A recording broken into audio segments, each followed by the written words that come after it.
Imagine this. You wake up, drag yourself through the same morning routine, deal with the same work, and come home to the same patterns. You're not miserable, but you're not lit up either. If someone asks how you're doing, your answer rolls out automatically. But deep down, you know that's not the truth. I'm fine. This is the silent epidemic Mel Robbins talks about, the fine trap. It's a life lived on autopilot, and most of us are in it. We settle into jobs that don't excite us, relationships that feel flat, and routines that keep us busy but not fulfilled. We don't rock the boat. We avoid big decisions. Why? Because fine is safe, comfortable, predictable. But here's the catch. Fine is a lie.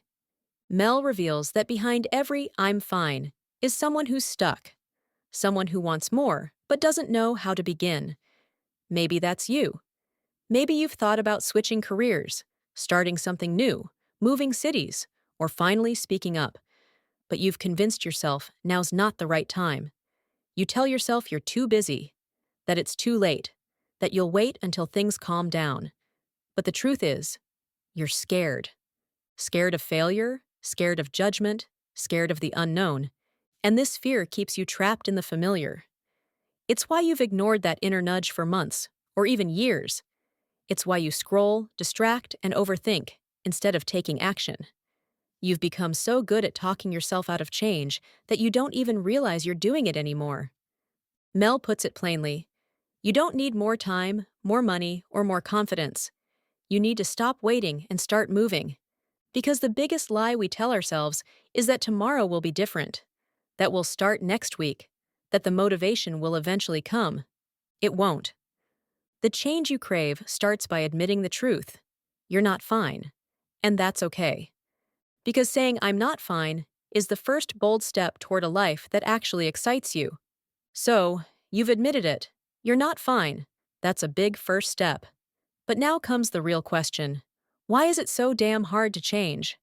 Mel Robbins pulls back the curtain on this one. It's not because you're lazy or broken. It's because you're human.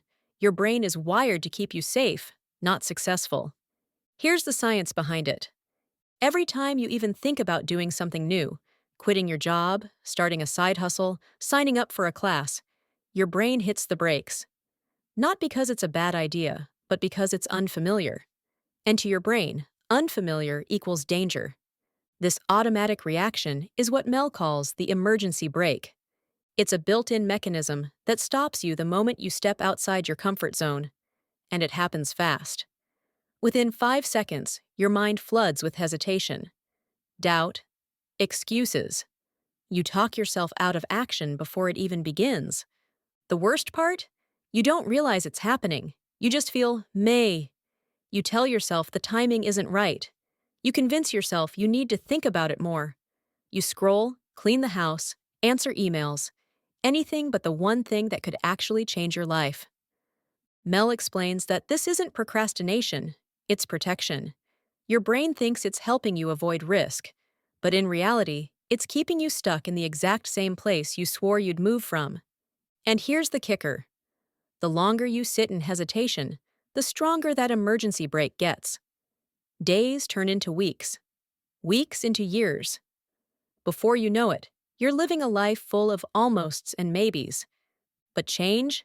Change doesn't happen in thought, it happens in action. So how do you beat the emergency brake? You act before your brain talks you out of it. You bypass the doubt with speed. You stop negotiating with fear and move anyway. This is the key to getting unstuck. You don't wait for courage, you create it, second by second, decision by decision. You interrupt the autopilot and do the thing your heart keeps whispering about. Because your brain's job is to protect you, but your job is to grow. Sometimes the universe whispers. Other times it slaps you across the face. In this part of the book, Mel shares the truth about wake-up calls. They rarely come gently. More often, they arrive as breakdowns, meltdowns, or moments of gut-wrenching honesty. And as painful as they hold a strange kind of magic. They shake you out of autopilot. Think about it. You probably didn't decide to change your life during a peaceful walk in the park. You decided after a late-night breakdown, a job loss, a breakup, a health scare. Something cracked your version of fine wide open. Mel tells her own story, a moment where everything felt like it was falling apart. Her career stalled, her marriage strained, her confidence shattered. She was in bed, feeling defeated, staring at the ceiling. And that's when she had the thought that changed everything. What if I just got up? That single moment, simple, almost laughably small, became her turning point. She didn't wait for motivation. She didn't wait for clarity. She just counted backward. 5, 4, 3, 2, 1, and got up. That's it. No lightning bolt, no big plan. Just one act of defiance against the pull of stuckness. And from that one action came another, and another, until momentum took over. This is the wake-up call Mel wants you to recognize. You don't need to hit rock bottom to change your life. But if you're already there, use it. Use the anger, use the frustration, use the tears. Your breaking point can be your breakthrough, but only if you do something with it. The truth is, pain gets our attention, but it's not meant to be a permanent home. It's a sign, a message, a push. So if you've been waiting for a wake-up call, this is it. Not tomorrow, not next month. Right now. Because rock bottom isn't the end of your story, it's the part where the real story begins. Okay, so you've had the wake-up call, you're ready to break the pattern. But now comes the big question. How? You don't need a perfect plan. You don't need to map out the next 5 years. What you need is a push. Mel Robbins calls it the push strategy, a way of forcing yourself into motion before fear shuts you down. The core idea? You must take action before you feel ready. Why? Because you'll never feel ready. Your brain is wired to resist change, even if that change is exactly what you need. Here's how the push strategy works. It starts with a push moment. That tiny second where you feel the urge to do something new. Speak up. Apply for the job. Put down the drink. Say no. Say yes. Send the email. Get out of bed. It's a window, a crack in the system, a brief moment before the excuses flood in. And if you don't act in that moment, your brain pulls the emergency brake and the opportunity passes.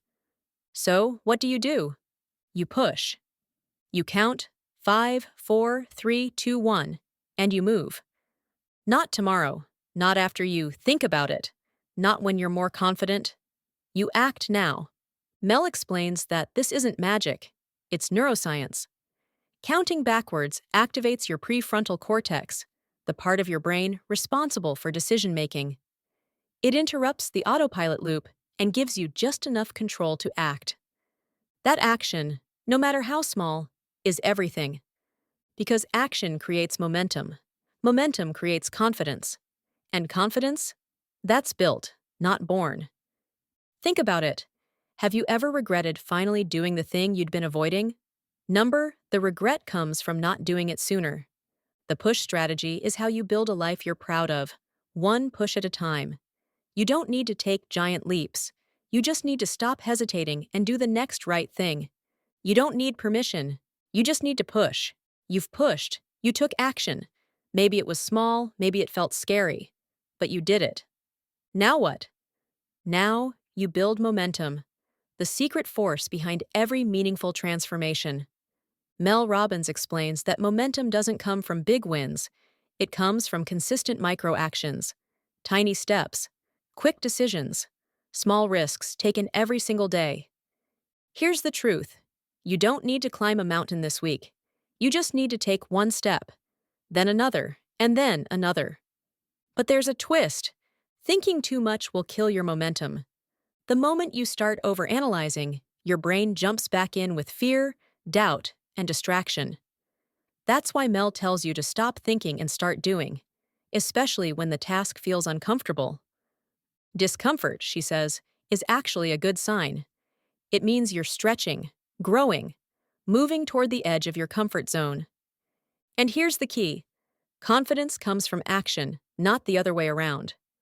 Want to feel more confident? Do something, anything. Show up before you're ready, take the risk, speak the truth, hit publish, ask the question, take the first step. Confidence isn't built in your head, it's built through evidence, proof that you can handle more than you think. Mel gives example after example of people who transformed their lives by simply creating motion, not because they had a clear plan, but because they refused to stay still. And once you start moving, something powerful happens. You stop waiting for motivation. You become your own source of energy. You stop living in fear of what could go wrong and start getting excited about what could go right. So if you're still waiting to feel ready, here's your permission slip. Skip it. You don't need readiness. You need motion. You need one moment of courage, and then another. That's how you create a life that pulls you forward instead of one that keeps you stuck. Because momentum isn't magic, it's movement. Up until now, we've been breaking patterns, interrupting autopilot, pushing past fear. But this part? This is where it gets exciting. Mel Robbins wants you to understand something crucial. You're not stuck. You're just living by a design you didn't choose. Most people live by default, repeating routines, beliefs, and habits they picked up without realizing it. But here's the truth. You can choose again. You can design your future on purpose, and it starts with getting clear on what you want. Not what you think you should want, or what you've been told to want, but what actually lights you up. Mel doesn't want you to just make a vision board and hope for the best. She wants you to reverse engineer your life. What kind of energy do you want to feel every day? What kind of work would make you proud? What would a great relationship look like for you? What would happy actually mean? Once you define the vision, you anchor it with actions. Real-world steps. Mel insists you take it off the page and into your life. Want to feel healthier? Put your walking shoes by the door. Want to be a writer? Schedule 10 minutes to write each morning. Want to change careers? Make one new connection this week. Your environment plays a huge role, too. Mel encourages you to upgrade your surroundings, both physically and socially. Clear your clutter. Organize your space. Put reminders of your goals where you can see them. And most importantly, surround yourself with people who believe in possibility, not problems. Because here's the thing, doubt will creep in. You'll hear that old voice again. Who do you think you are? But now, you know better. You've built momentum. You've started pushing. You've proven you can act before you're ready. So when doubt shows up, you don't stop. You adjust. You refocus. You keep going. Designing a new future doesn't happen in one big leap. It's built choice by choice, habit by habit, day by day. You're the architect, you're the builder, and you've already started. You've heard the science, you've learned the tools, you've felt the push. But maybe you're still wondering, can this really work for someone like me? Mel Robbins ends the book with the most powerful proof she has. Not stats, not theories, but real people. People just like you. People who were stuck, scared, and uncertain, but chose to move anyway. There's the woman who stayed in a dead-end job for 15 years until one push moment gave her the courage to finally pursue her dream career. The man who hadn't dated in a decade because of past heartbreak, until he took one uncomfortable action that led to a new beginning. The mother who felt invisible, exhausted, and like her best years were behind her, until she realized she didn't have to stay small just because she had a family to care for. These aren't celebrities or superhumans. They're not fearless. They're not lucky. They're just people who stopped telling themselves the story that this is fine. They used Mel's tools, counting down, taking small, bold steps, building momentum, and they changed their lives. But the real message here? So can you. The question isn't whether change is possible. It's whether you're willing to make the first move. Because no one is coming to rescue you. No one's going to give you permission. Your life is your responsibility. And here's what Mel wants you to know. You're not too late. You're not too old. You're not too far gone. You're just one push away from a completely different life. So start now. Don't wait for the perfect plan. Don't wait to feel brave.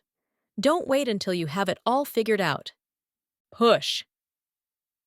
Your next chapter starts when you stop saying, "I'm fine," and start saying, "I'm ready."